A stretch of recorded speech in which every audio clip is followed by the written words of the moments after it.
Welcome to Tech Editing Tips Tuesday. I'm Gemma from Concrete Gems Crochet, and I'm coming to you throughout the summer with crochet design tips to help you craft perfect patterns.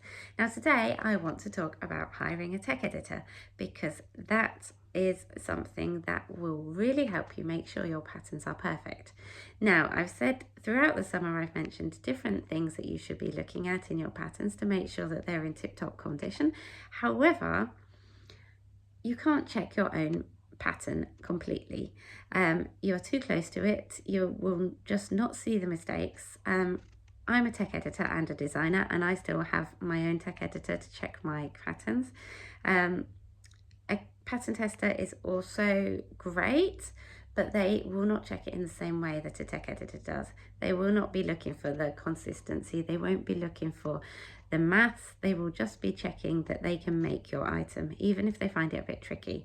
So I would always recommend hiring a tech editor and using pattern testers as well.